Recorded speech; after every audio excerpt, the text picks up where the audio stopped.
Well, hello and welcome to Business Morning. This morning is the midweek trade of the last trading week of July. I hope it's been a profitable month so far for you. Hope you've been able to save for the rainy day, even in the midst of rising cost of living. And it's been raining all through, even yesterday into this morning.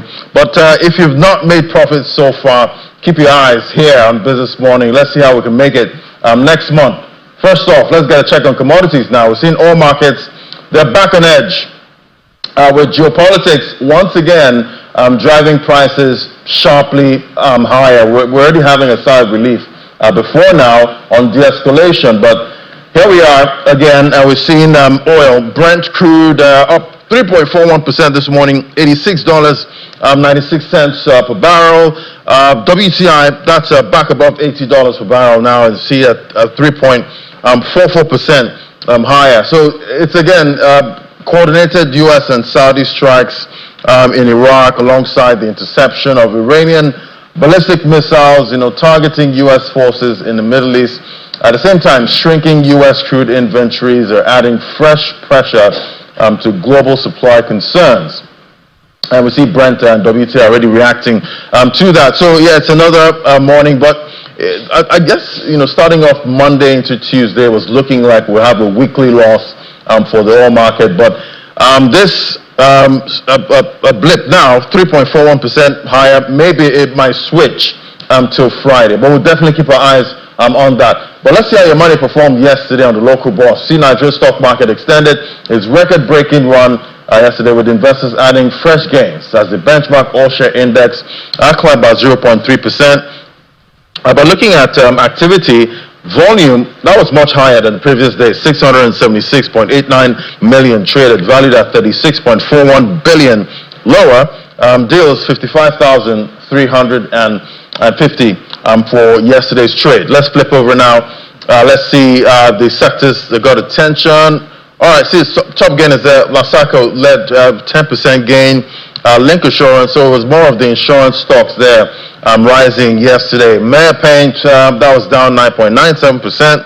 Mercure, that's the pharmaceuticals, 9.94% lower, closing at 56 naira 20 kobo. Let's get a check on other parts of the market now. We see for top trades, Axis Core leading 87.54 million traded yesterday, and FCMB 68.71 million. We did get their H1 earnings recently.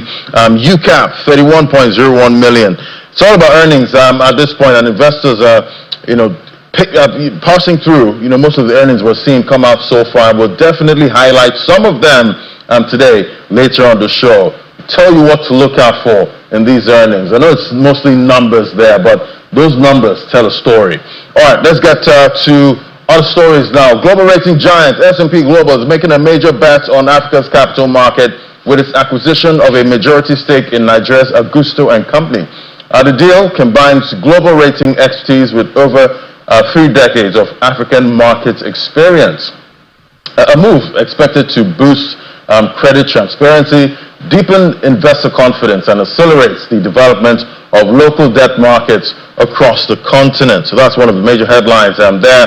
That we see now, Nigeria's exposure to foreign investors is growing. New data from the central bank shows that the country's net foreign liability position climbed by $7.5 billion to $90.2 billion in 2025, as foreign investment in Nigerian assets outpaced Nigerians' investment overseas. The figures underscore rising global investor interest, while also highlighting the country's increasing external financial obligations at this time. And now to energy market. Now we see as the global energy industry undergoes profound change, Nigeria is positioning itself at the center of the conversation. The Society of Petroleum Engineers, Nigeria Council, said that this year's 49th Nigeria Annual International Conference and Exhibition will focus on building resilience, strengthening collaboration, and advancing energy security alongside sustainability. The organizers believe the event will spotlight Africa's role in an increasingly competitive global energy landscape. Take a listen.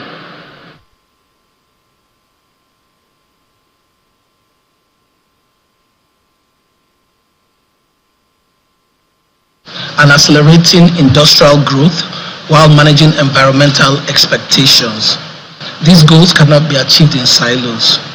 True resilience requires an integrated ecosystem where we have regulators, operators, service providers, technology developers, and financial institutions aligned to drive down unit operating costs, de-risk investments, and unlock capital.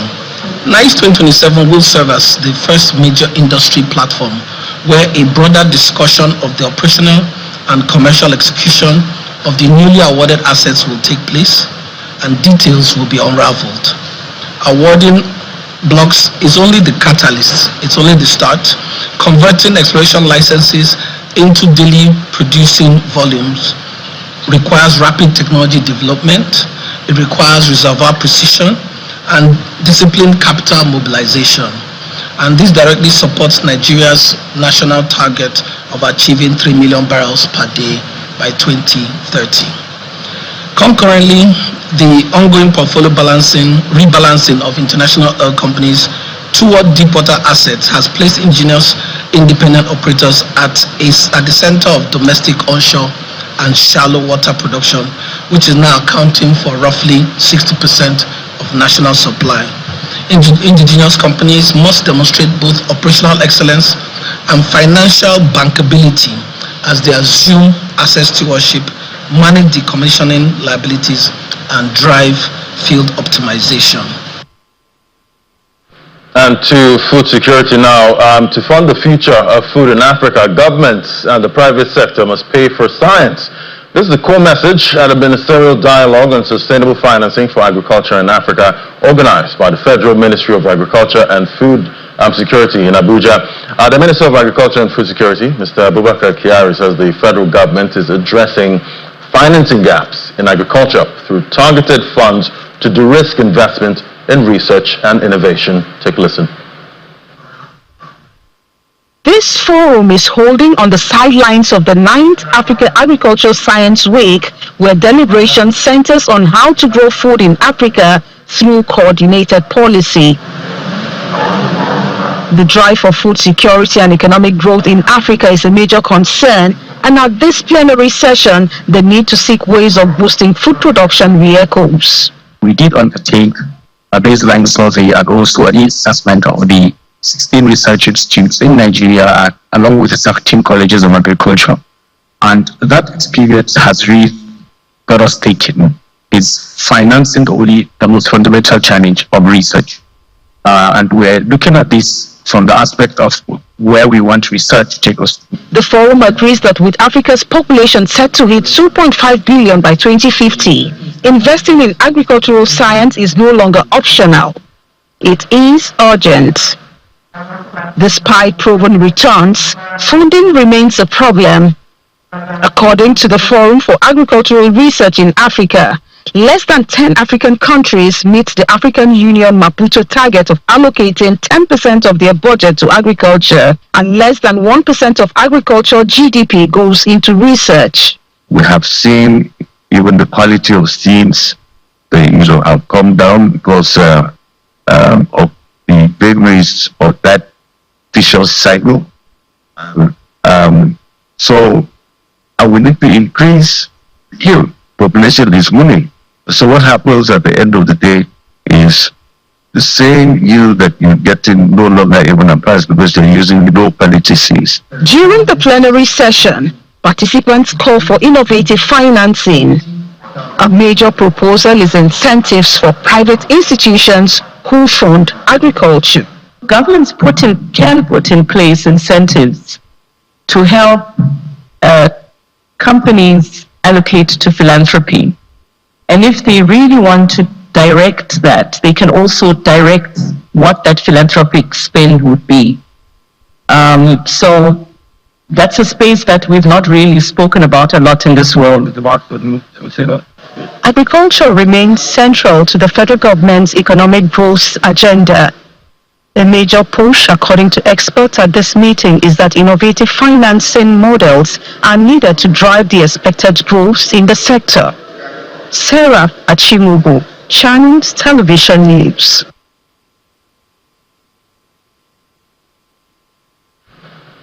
All All right, now to our first conversation. Nigeria's produced some of Africa's most successful entrepreneurs are building businesses worth billions of naira and creating thousands of jobs. But there's a critical question many business owners are avoiding. What happens when they're no longer at the helm? Well, new research from Meristem Family Office suggests that while most Nigerian entrepreneurs believe their businesses will outlive them, very few have a structured succession plan. This morning, we'll explore why wealth preservation is becoming one of the biggest business challenges of our time and what it will take to ensure today's success becomes tomorrow's legacy. Joining me now is Kemi Ojenike, the Managing Director, Meristem Family Office. He joins me right here in the studio. It's great to have you. Good morning. Thank you. Good to be here. Yeah, so I guess it looks like it's easier creating wealth, but it gets tougher, preserving it. And, I did go through this report, found some really interesting, stats there. But why was it important for you to, come out with this report first? I think it's not necessarily easier to create wealth, but it does require a different skill set. Look at me saying wealth is easy. Just look at that. It does. Right. This report was important for us because at the family office, we have a deep interest and a deep concern for families who spend their lives building and ensuring that labor is not lost. It's similar to embarking on a long journey where you have a destination in mind. You know what? This one, I know a lot of people are very interested in this conversation, but we have to go on a very quick break now. When we come back, let's sort out some background issues there. That's in a moment. Just stay with us.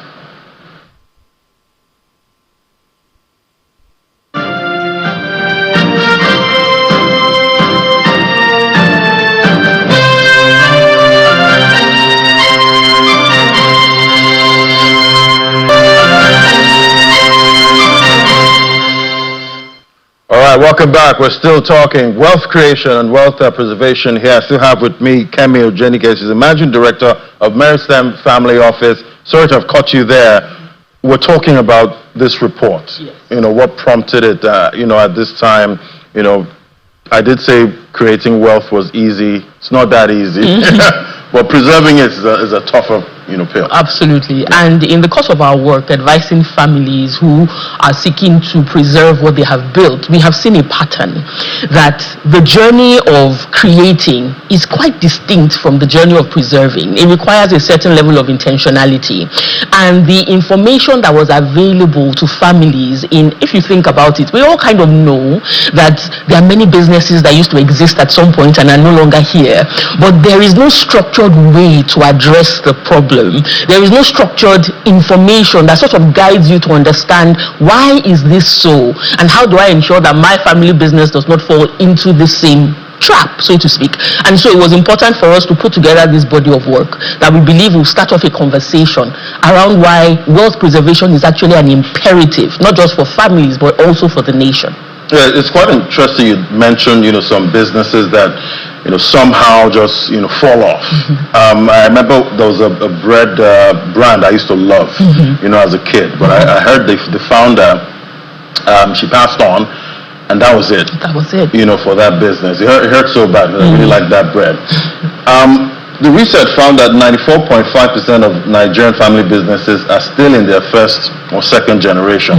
I've seen some second generation businesses, and we're excited about it, seeing a second generation. Yes. But it seems it's stopping there. Absolutely. What is clear is that the real continuity test is ahead. And so for many Nigerian businesses, those that, like you said, those that have made it to the second generation, it's laudable.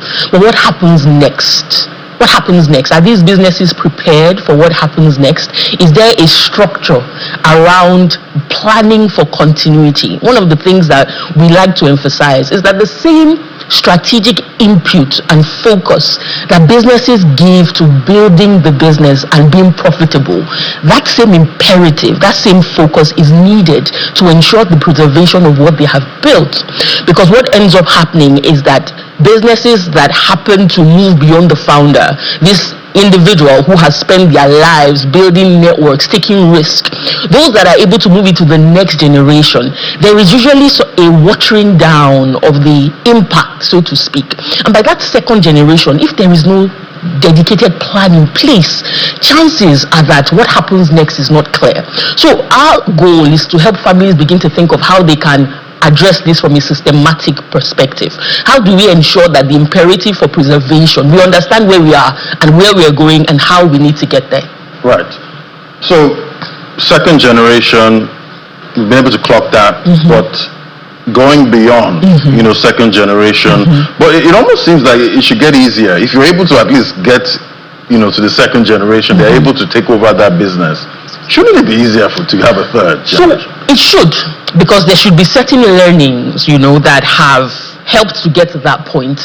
But what's the system around it? The truth of the matter is that the preservation of wealth is at the core of it a structuring conversation, and it's not simply setting up a company, setting up an investment.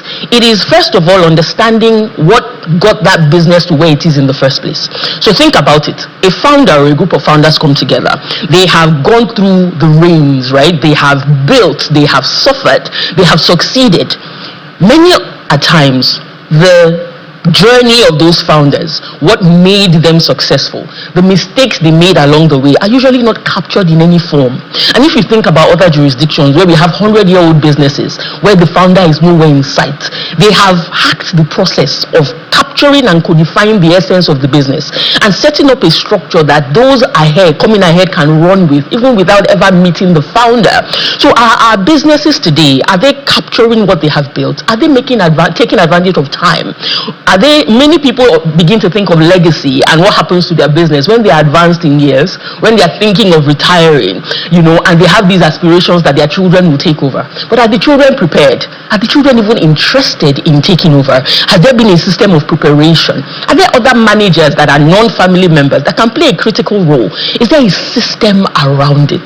Our family businesses are too important to leave succession to chance, and that is what we are trying to push. That is the mindset that we're trying to help families realize that no matter where you are, now is the time to begin to plan for what happens after you.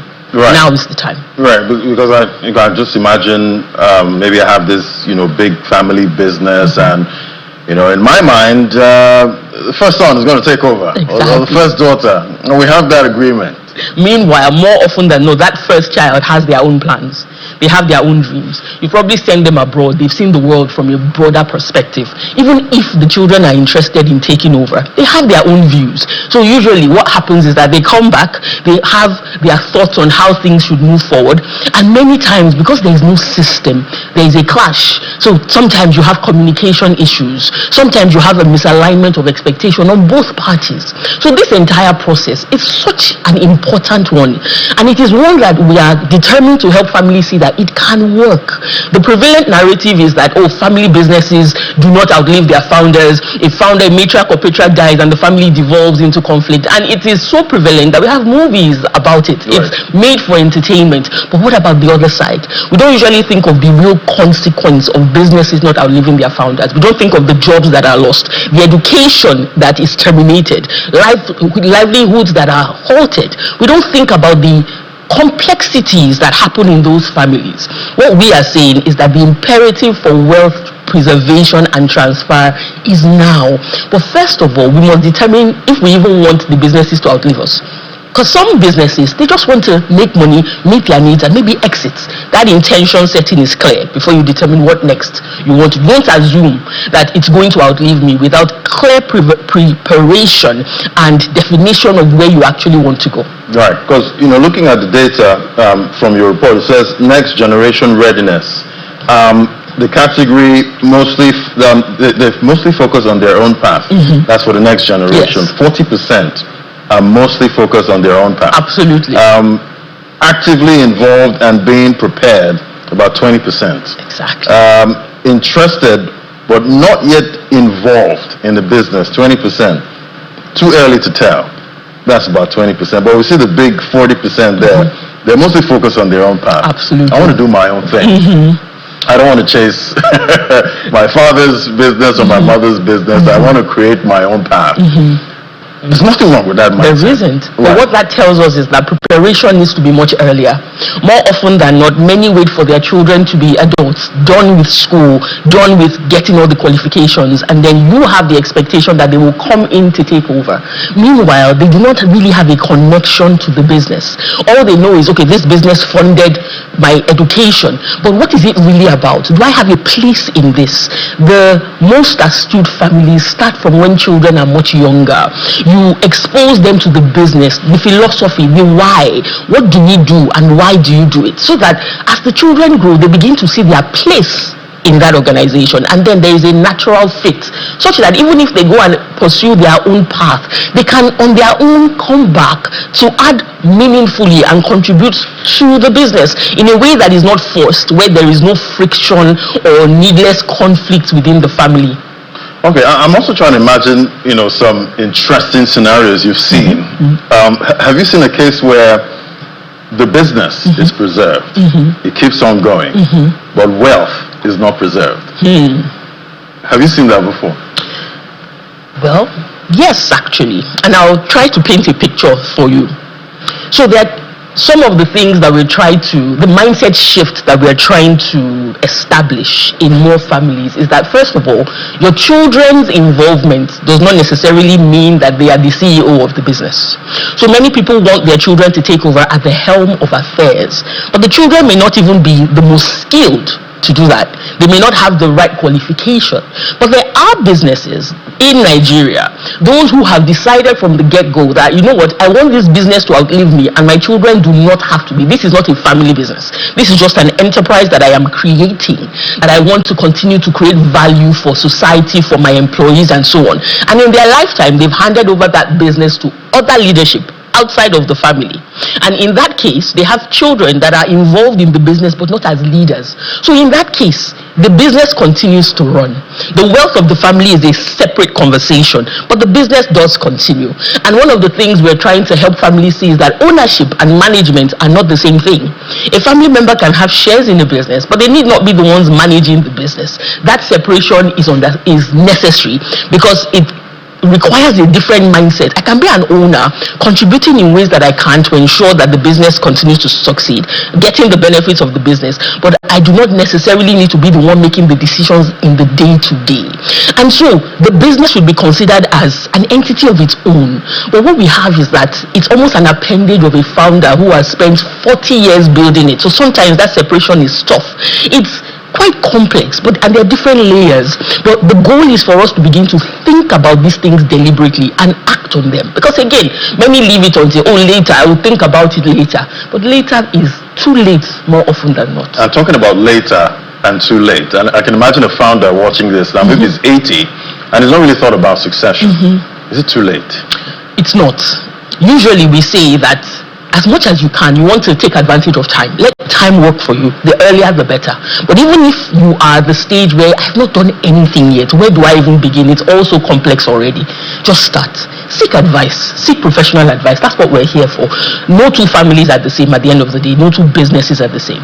So what we typically do is we go in, understand what you are trying to achieve, understand the current scenario, and then advise you on what next to do. What would apply to your family may not apply to my family, but by all means, please take action. No matter how small, start. Do something, because a legacy plan is a gift to those that you love. You don't want to no longer be in the picture and your family members are thrown into confusion and chaos, and they're fighting over things that a simple structure could have fixed. Right, and I'm trying to imagine also, you have kids who believe they can run the business, but they can't run it. How do you advise them? That's a good one. Usually, you involve a third party, a neutral third party that can see things from the outside and guide accordingly. Because many times in that situation, there's a lot of emotion that is involved. Right, the kids might feel hurt. Exactly, right? And they might feel like, my parents don't believe in me and all of that. But if you are setting up a proper, robust structure and you have advisors that are guiding, you can help to map exactly where the input of that child will be most valuable, that helps them feel that they are still contributing without putting the business at risk. And so you can deal with both concerns. concerns. The child has enthusiasm, they are willing. You don't want to kill that. You want to maximize that. At the same time, you want to preserve that business. And it's all about structuring, and it's extremely doable. So, looking at the report so far, what do you think is that key message a business owner should take from this? Wealth creation in Nigeria is extremely doable. We have evidence to show that. We have the ability to create wealth. But what we need to start paying attention to is how to preserve what we have created. We want to begin to maximize compounding effect of our effort. We don't want to have to start again over and over.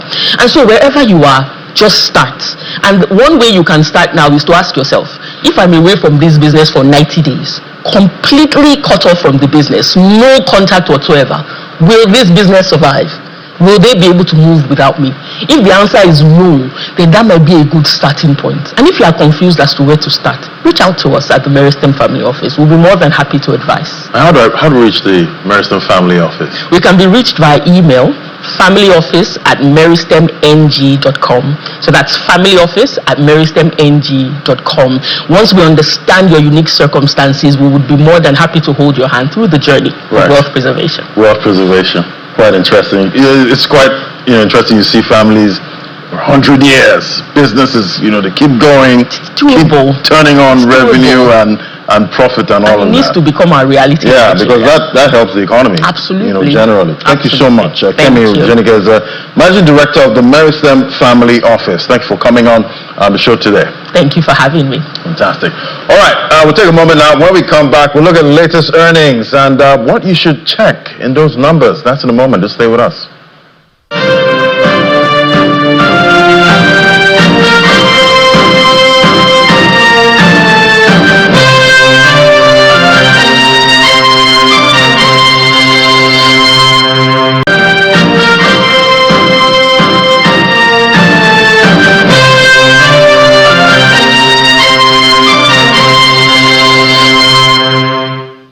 We see Nigeria's earnings season is gathering momentum, offering investors one of the clearest windows into the health of corporate Nigeria and the broader economy, from manufacturing, agriculture to financial market infrastructure. The latest second quarter and half-year results paint a mixed but revealing picture. Joining me now for this conversation, we have Mr. Tajuddin Ibrahim, is the Director, Research and Strategy, Chapel Hill, Denham. Good to have you on the show, sir. Good morning. Thank you for having me on the show. Good morning. So now we're deep into the second quarter H1 earnings season. From the results, we've seen so far, what is the biggest takeaway about the health of corporate Nigeria? I think the biggest takeaway is that corporate Nigeria is not completely immune from macroeconomic developments, macroeconomic indicators, because we have those numbers reflecting positive impact around relatively stable exchange rates, negative impact around inflation rising, and also a bit of a mute impact when you look at it from a production or GDP standpoint. So I would say, broadly speaking, it is more like a mixed bag, because all of those macro indicators had their role to play in each of the results that have been published by corporate Nigeria so far. We see these earnings were delivered, against the backdrop of moderating inflation, relatively stable exchange rates, but still high interest rates. Which of these factors are having the biggest impact on corporate profitability?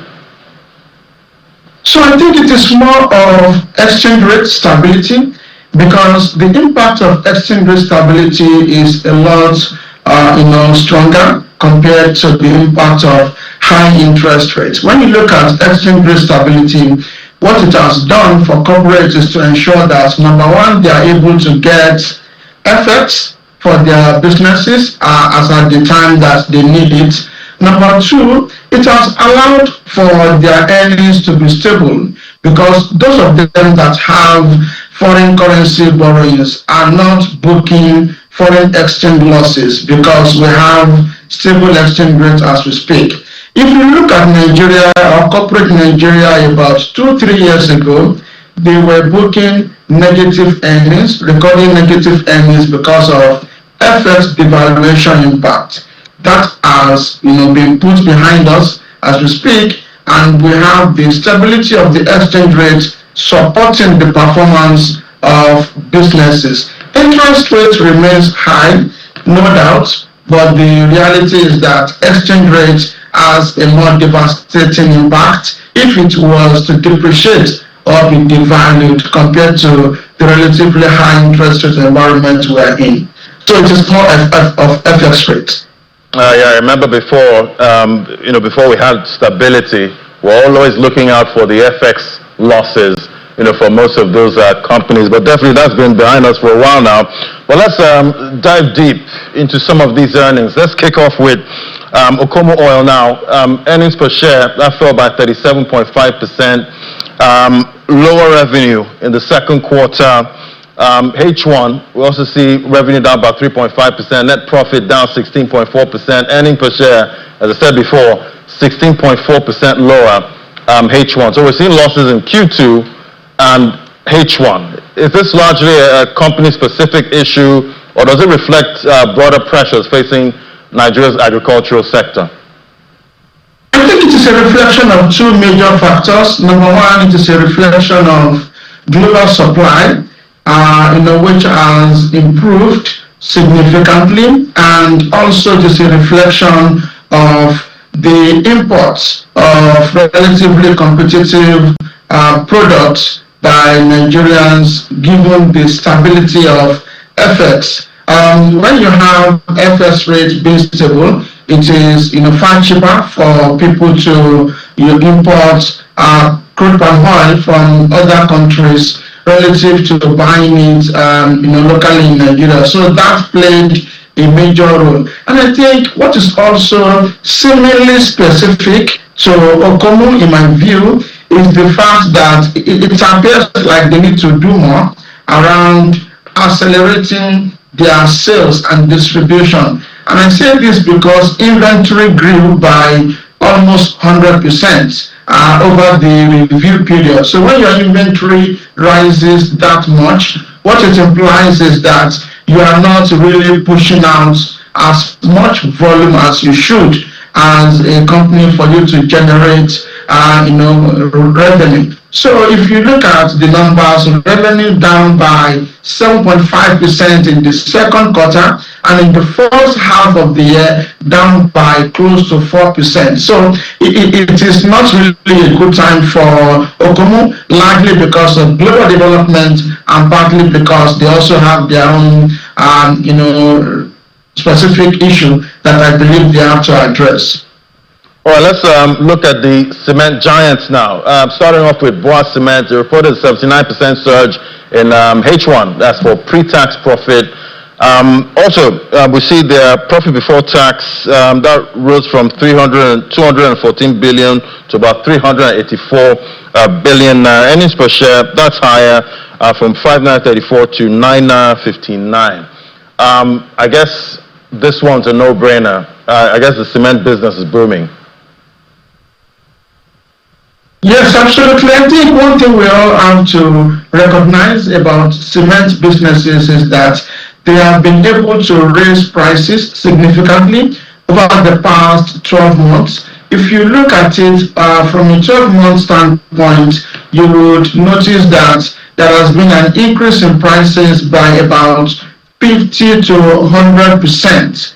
By the cement manufacturers, and that is really supporting their revenue. So the revenue that we are seeing for Boa Cement is largely driven by the price increases it has implemented in the past 6 months. And I think also the profitability is robust, largely because it has been able to manage costs more efficiently. I reckon that is a major plus, for them. That is what, largely speaking, supported the 80% growth in PAT in the first half of the year, which is far better than what we forecast for the period. So we most likely are going to raise our forecast in-house because of the more compelling 80% PAT growth versus our forecast of 50%. So good numbers by Bua Cement, I must say.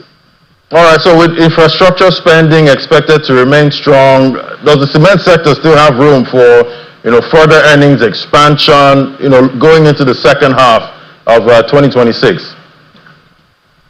Absolutely. I think the second half of this year is still going to be solid, for the cement manufacturers. My sense is that the downside risk for them is rainfall. So rainfall in the third quarter most likely can slow down demand and also slow down construction activities. But the reality is that in the final quarter, you most likely are going to see more demand, not largely from the government because it is an election period. They will be doing campaign, less implementation of projects to my mind. But when you look at the private sector, you can see an improvement in construction activities. So I would say the second half still looks good for the cement manufacturers in the country.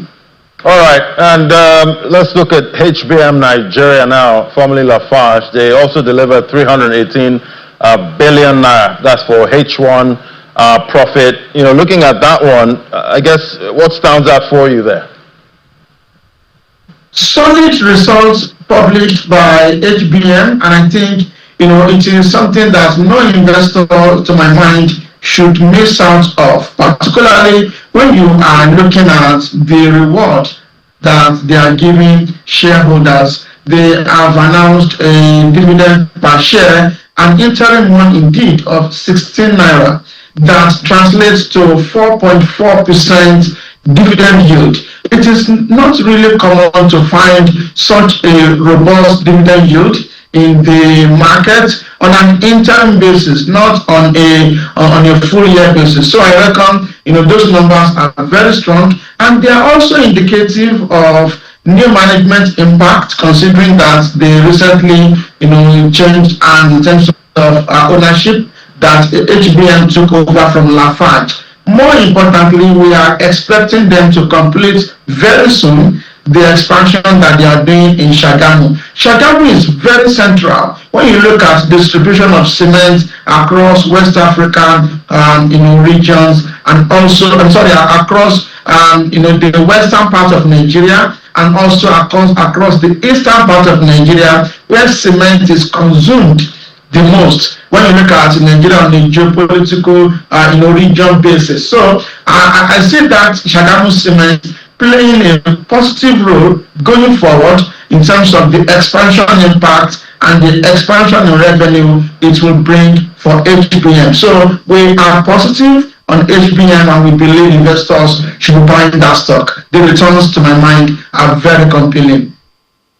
Right, now let's flip over to infrastructure. Now that's NGX Group. They posted 14.76 billion naira pre-tax profit. Now the first half of 2026.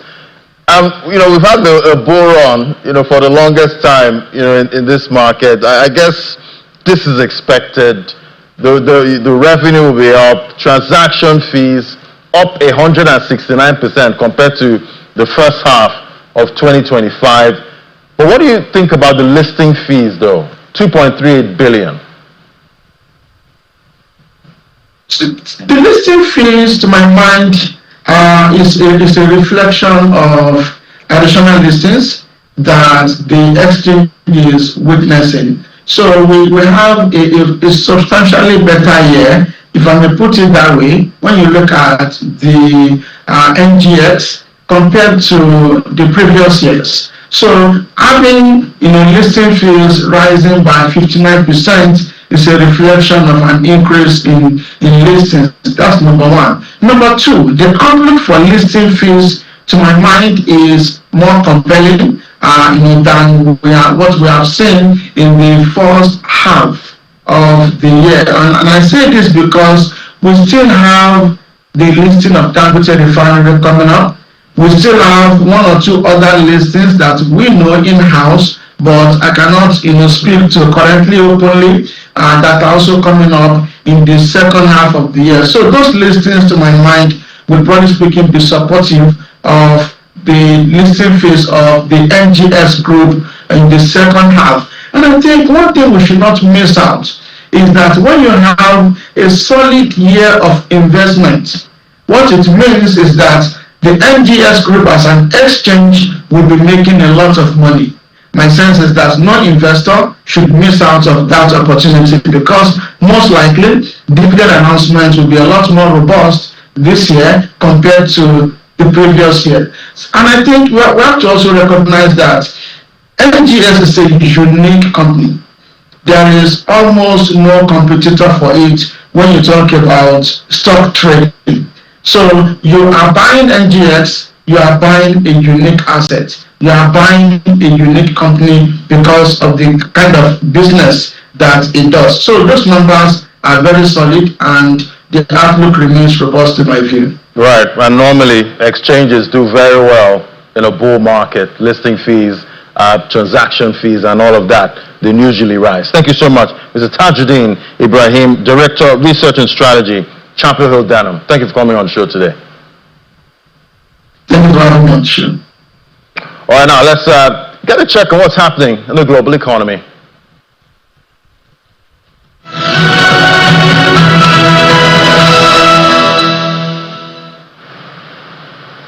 Thank you so much, Ladi. And we start from the biggest news of today, at least it concerns major economies in the world, is the FOMC meeting today. The Federal Reserve Bank would be meeting, and then we will hear their decision concerning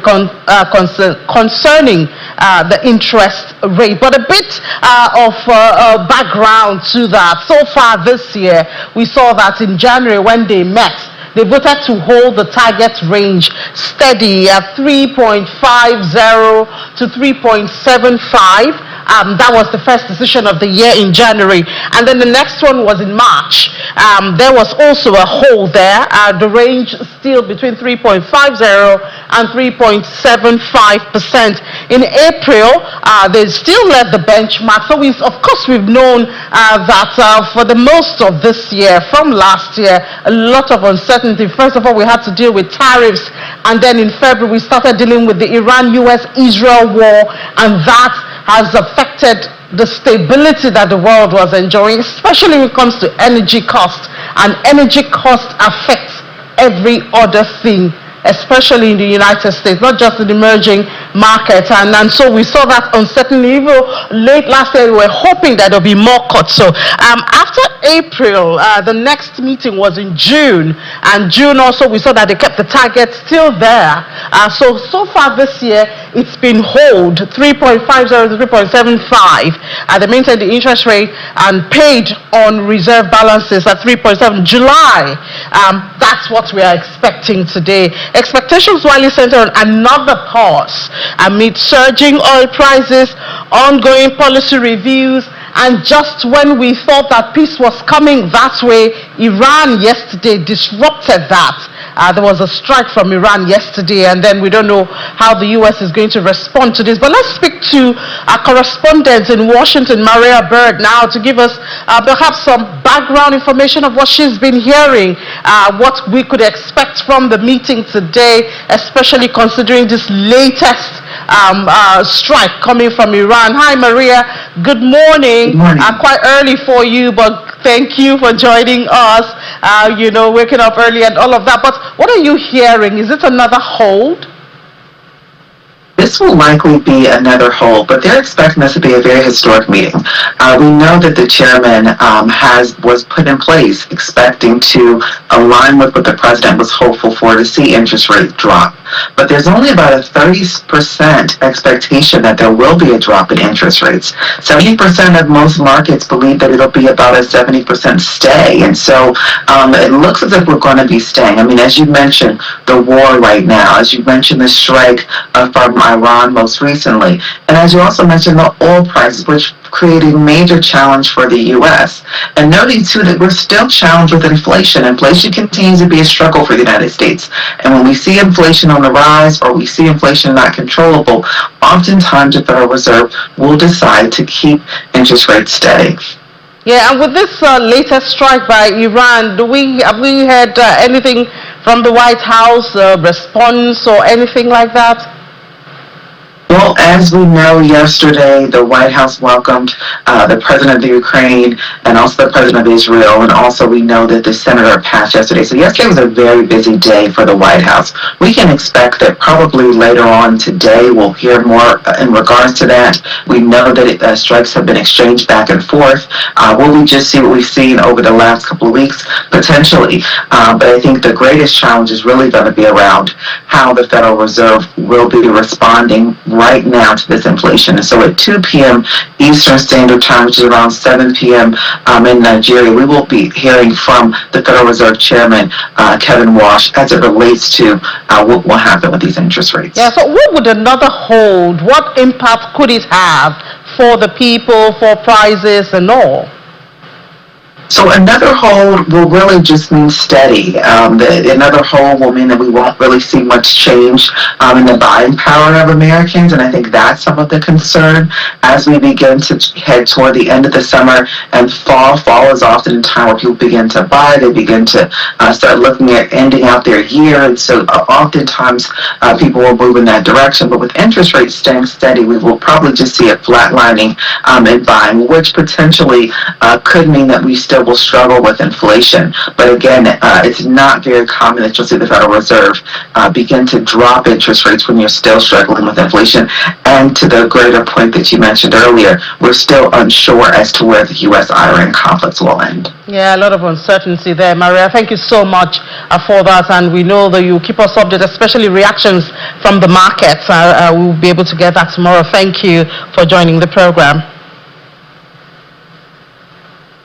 All right, now, and then one of the factors that the FOMC would be considering, that's Iranian attack. The U.S. said that they intercepted an Iranian attack on military bases, ending a days-long pause in fighting and increasing the risk of a return to full-blown war in the Middle East. Iran's Islamic Revolutionary Guard Corps, they had launched multiple ballistic missiles at U.S. forces based in the Middle East. They did that yesterday night, Tuesday, what the U.S. military described as attempted surprise attack. But all of the missiles were intercepted, they say, and no casualties were reported. Well, in a post on X, CENTCOM said that the missiles were launched from Iran at about 5:45 p.m. Eastern Time, and he said all incoming ballistic missiles were successfully intercepted and that U.S. forces remain vigilant and at high state of readiness. Abu Dhabi National Oil Company is pushing on with liquefied natural gas exports from its Persian Gulf plant, even as there's renewed hostilities in the region and forcing producers to cut visible traffic through the Strait of Hormuz. And an empty LNG carrier owned by ADNOC's shipping arm appeared in the Persian Gulf earlier today after traversing the waterway with its location broadcasters turned off. This is according to ship data, and it marks a rare crossing with visible traffic through the strait essentially halted since that Qatari LNG ship was attacked earlier this month. Meanwhile, Eurozone government bond yields have pushed higher as 3% surge in crude oil prices, a growing anxiety over potentially hawkish U.S. Federal Reserve decision that's reigniting near-term inflation fears across European fixed income markets. And the rate-sensitive German 2-year yield, which closely tracks short-term monetary policy expectations, that went up 2.76%, reversing earlier declines. Meanwhile, the benchmark German 10-year bond yield climbed 3.12%, urging back towards multi-year peaks as selling pressures resume across foreign debt raised. The bond market sell-off followed a sharp jump in energy prices triggered by joint U.S. and Saudi airstrikes on Iran-backed targets in Iraq and the interception of Iranian ballistic missiles in regional airspace. And India's government expects Parliament to pass a bill that formalizes tax cuts for foreign investors buying its foreign debt. And the legislation's bipartisan nature will cut through other contentious debates, according to the people, and this is supposed to pass a simple majority vote and can be passed by a voice vote, according to Parliament.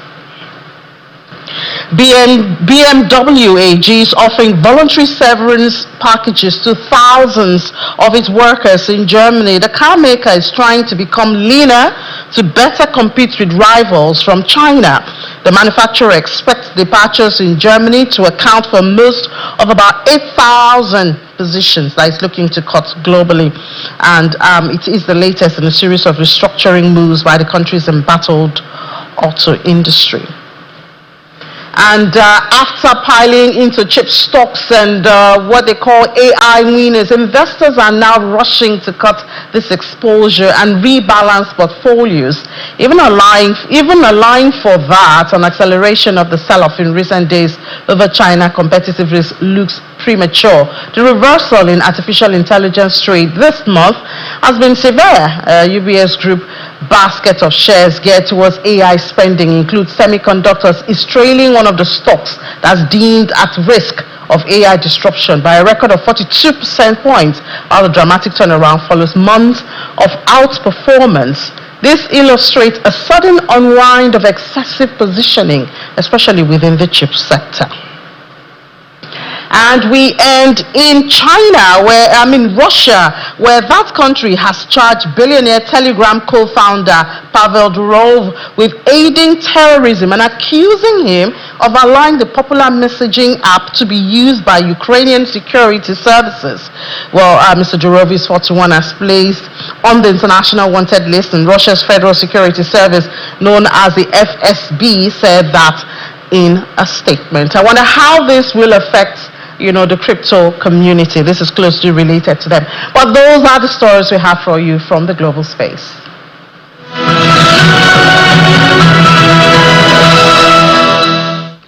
All right, thank you so much, Inia. We see the NGX, that's already moving at this point, but it's in negative territory right now, down 0.18%. Stocks getting attention. HBM, Nigeria, PLC, First Holdco, Zenith, and we're seeing insurance stocks also getting attention. Gold, that's down. Bitcoin, up 1.20%. So maybe it's risk on, maybe it's risk off. We'll find out more at 1:30 on Business Incorporated with Ini John Mekwa. Thank you for watching Business Morning. I'm Ladi Williams. Remember, the plan is to buy low and sell high.